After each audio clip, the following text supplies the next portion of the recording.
अस्सलामुअलैकुम, मैं हूं अज़ीम और आप देख रहे हैं code with Azeem. Software quality जिस तरह से हमने अपनी लास्ट वीडियो में देखा था कि हम इस वीडियो में सॉफ्टवेयर क्वालिटी को पढ़ेंगे, तो अब हम सॉफ्टवेयर क्वालिटी को पढ़ने लग गए हैं। सॉफ्टवेयर क्वालिटी क्या होती है ये पढ़ेंगे, उसके बाद एक इनिशियल डेफिनेशन इसकी देखेंगे, उसमें भी हम बेसिकली इसी को डिस्कस करेंगे और कुछ क्वालिटी के एट्रीब्यूट्स देखेंगे। उसके बाद हमारे पास जो टॉपिक होगा वो क्वालिटी कुछ फैक्टर्स होंगे और फिर हम जो है वो 6 की फैक्टर्स देखेंगे। तो ये सारे टॉपिक हमने इस वीडियो में कंप्लीट करने हैं। तो चलिए शुरू करते हैं। आपके पास क्वालिटी क्या होती है, देखें जर्नल लाइफ हमारी जो है वो उसमें भी क्वालिटी क्या होती है कि आप के पास एक शख्स आता है और आपको कहता है मेरी फलां चीज़ बना कर दे दो, तो आप क्या करते हो, उसको एक चीज़ उसके मुताबिक बनाकर दे दो, तो उसको हम क्या कहते हैं कि आपने उसकी क्वालिटी प्रोवाइड कर दी। यहाँ पर भी यही लिखा हुआ है कि quality means that a product should meet its specification, कि आपकी जो प्रोडक्ट है उसकी स्पेसिफिकेशन पर अगर वो उतर आए तो आपने अच्छी क्वालिटी प्रोवाइड कर दी है। यहाँ पर कुछ प्रॉब्लम होते हैं सॉफ्टवेयर को। जब हम जर्नल लाइफ में क्वालिटी की बात करते हैं तो वहाँ पर डिफरेंट है, लेकिन हम यहाँ पर एसक्यूए पढ़ रहे हैं तो यहाँ पे सॉफ्टवेयर की क्वालिटी की हमने एश्योरेंस करनी होती है। तो यहाँ पर कुछ प्रॉब्लम होती हैं, वो क्या होती हैं वो देखिए नीचे लिखी हुई हैं। हमारे पास जो कस्टमर की क्वालिटी रिक्वायरमेंट्स होती हैं और डेवलपर क्वालिटी रिक्वायरमेंट्स होती हैं, यहाँ पर लिखा हुआ है, ये आप देख सकते हैं, यहाँ पर मेरा कर्सर चल रहा है। तो कस्टमर क्वालिटी रिक्वायरमेंट्स जो होती हैं वो कहता है कि मुझे एफिशिएंसी और रिलायबिलिटी दे दो, जो कस्टमर जिसने मीन्स दैट चीज़ बनवानी है। दूसरे साइड पे हमारे पास क्या आता है, डेवलपर आता है। अब डेवलपर की क्वालिटी रिक्वायरमेंट क्या होती हैं, वो क्या कहता है कि मैं रीयूजेबिलिटी दे दूंगा आपको और मेंटेनेबिलिटी दे दूंगा। इन दोनों में आपके पास क्या होता है, एक टेंशन होती है, ये दोनों एक दूसरे के रिवर्स होते हैं। अब अगर यहाँ पर आप समझें तो आप कस्टमर जो चाह रहा होता है वो कहता है कि मुझे एक एफिशिएंसी वाला काम मिल जाए और रिलायबिलिटी वाला। ये आपके पास क्वालिटी की डिटेल में अगर आपने पहले पढ़े हों, क्योंकि हमारा यहाँ पे इनको डिस्क्राइब करने का मकसद ये है कि हमने एसक्यू में इसको पढ़ना है, तो आपको क्वालिटी के बारे में ये सारी की सारी चीज़ें जो है वो पहले से आनी चाहिए, फिर ही हम एसक्यू को पढ़ेंगे। ये एससी के हमारे पास सॉफ्टवेयर इंजीनियरिंग का जो है वो उसमें हमने इनको कंप्लीट किया हुआ है। उसके बाद आपके पास इस तरह अगर आप देखें जो पॉइंट नंबर 2 लिखा हुआ है वहाँ पे है some quality requirement are difficult. अब कुछ क्वालिटी रिक्वायरमेंट क्या होती हैं कि उनको एक सही तरीके से बताया ही नहीं जाता है, उनमें उबहाम जो है वो आप इस तरह कह सकते हैं कि वो सही तरीके से आपको बताई नहीं जाती हैं। ठीक है ना, तो वो भी आपके पास क्या आता है क्वालिटी की रिक्वायरमेंट में, वहाँ पर भी आपके पास जो है वो सॉफ्टवेयर में जब आप आते हैं टर्म में तो यहाँ पर भी प्रॉब्लम आ जाती है। तीसरे नंबर पर हमारे पास लिखा हुआ है कि आपके पास कुछ ऐसी स्पेसिफिकेशन बता दी जाती हैं जो इनकम्प्लीट होती हैं या इनकंसिस्टेंट होती हैं। मींस दैट अब वो एक चीज़ कंप्लीट ही नहीं है या एक चीज़ कंसिस्टेंट ही नहीं है, तो उसको हम किस तरह से कहेंगे क्वालिटी प्रोवाइड करेगा, तो ये हमारे पास प्रॉब्लम आते हैं। उसके बाद हम क्या देखते हैं कि क्वालिटी की एक डेफिनेशन जो बड़ी बेहतरीन तरीके से लिखी हुई है यहाँ पर। इसमें अगर आप देखें तो यहाँ पर लिखा हुआ है कि क्वालिटी में आप क्या करते हैं। क्वालिटी बेसिकली इस तरह से मैंने आपको भी थोड़ी देर पहले बताया था कि आप एक शख्स की कॉस्ट के मुताबिक और टाइम स्केल में, जितने वो टाइम स्केल में कहे वो चीज़ बनाकर दे दें उसकी रिक्वायरमेंट के मुताबिक, तो वो क्या होगी, क्वालिटी होगी।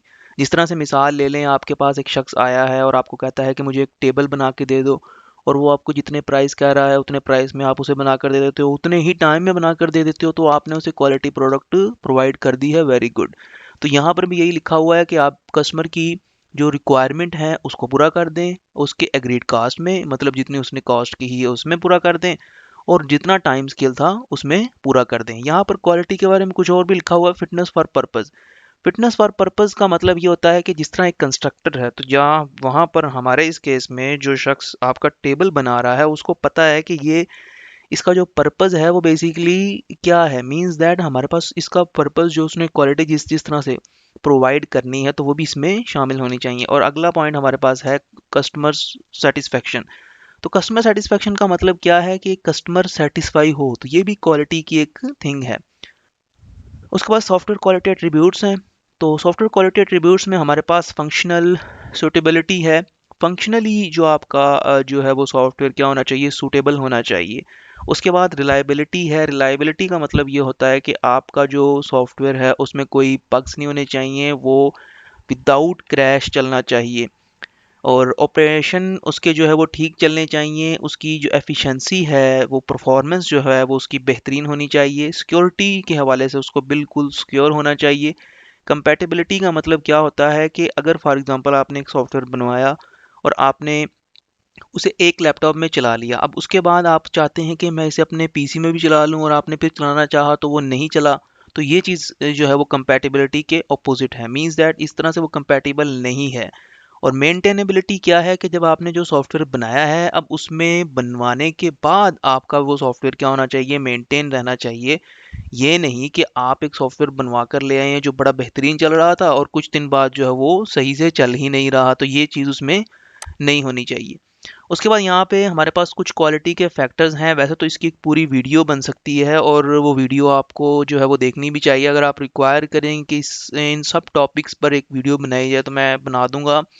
यहाँ पर मैं आपको इन इसको इसलिए लेकर आया हूँ क्योंकि ये चीज़ें आपको पहले आनी चाहिए एसक्यूओ को करने के लिए, क्योंकि हमारे पास जो क्वालिटी के फैक्टर हैं क्वालिटी प्रोवाइड करने के लिए, जिस तरह से यहाँ पर मेंटेनेबिलिटी है, फ्लेक्सिबिलिटी है, करेक्टनेस है, ये सारी चीज़ें जो है वो क्वालिटी ही की चीज़ें हैं। मतलब अगर ये चीज़ें होंगी तो एक चीज़ जो एक सॉफ्टवेयर बनेगा वो क्या होगा, क्वालिटी प्रोडक्ट होगा। उसके बाद हमारा जो अब का मेन इंपॉर्टेंट टॉपिक है वो है की फैक्टर्स। तो की फैक्टर्स में पहले नंबर पे फैक्टर लिखा हुआ है low level of defects when deployed, means that अगर आपने किसी को क्वालिटी प्रोवाइड करनी है, क्वालिटी प्रोडक्ट प्रोवाइड करनी है, तो आप उसमें ज़ीरो डिफेक्ट रखें। मींस दैट उसमें डिफेक्ट होना ही नहीं चाहिए। डिफेक्ट पर भी हम एक पूरी वीडियो बनाएंगे, डिफेक्ट को देखेंगे डिफेक्ट क्या होता है, लेकिन जनरल सेंस में आपको पता होना चाहिए डिफेक्ट का मतलब क्या है। एरर लाइक इस दिस तरह से। तो एरर और डिफेक्ट में भी डिफरेंस होता है, लेकिन इसको हम जो है वो कंप्लीट करेंगे अपनी एक और वीडियो में।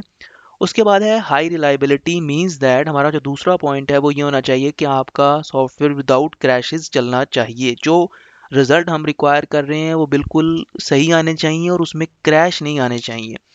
तीसरे नंबर पर लिखा हुआ है यूज़र सेटिस्फेक्शन। बिल्कुल यूज़र सेटिस्फेक्शन जो है वो भी आपकी क्वालिटी प्रो जो है वो क्वालिटी प्रोडक्ट है। मींस दैट अगर आपने यूज़र सेटिस्फेक्शन प्रोवाइड की है तो आप क्वालिटी प्रोडक्ट प्रोवाइड कर रहे हैं।